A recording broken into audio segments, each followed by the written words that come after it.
ఆలు శనగల కర్రీ చిన్న పెద్దలకు తక్షణ శక్తినిచ్చే ఆహారం.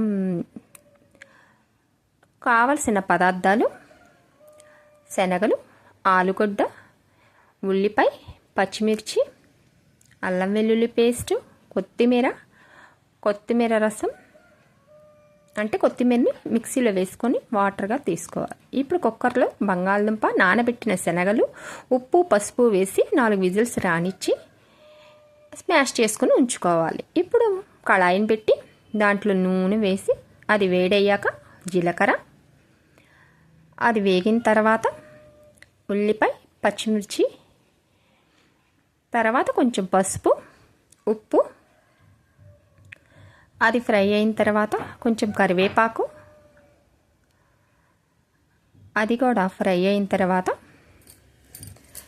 కొంచెం కొత్తిమీర మిక్సీ వేసుకున్న వాటర్ను కూడా దాంట్లో యాడ్ చేసుకోవాలి. అది కొంచెం ఉడికిన తర్వాత గరం మసాలా, అది కొంచెం ఉడికిన తర్వాత స్మాష్ చేసుకున్న ఆలు శనగల మిశ్రమాన్ని కూడా యాడ్ చేసుకోవాలి. ఇప్పుడు కొంచెం దగ్గరికి వచ్చిన తర్వాత మరలా మనం నానబెట్టుకొని ఉడకబెట్టుకున్న ఉన్న శనగల వాటర్ని దీంట్లో యాడ్ చేసుకొని అది దగ్గరికి వచ్చేదాకా ఉడకనివ్వాలి. కొంచెం దగ్గరికి వచ్చిన తర్వాత కొత్తిమీరతో గార్నిష్ చేసి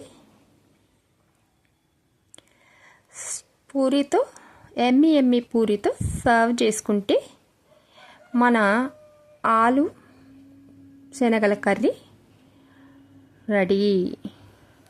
ఎమ్మి పూరితో తింటే చాలా టేస్టీగా ఉంటుంది.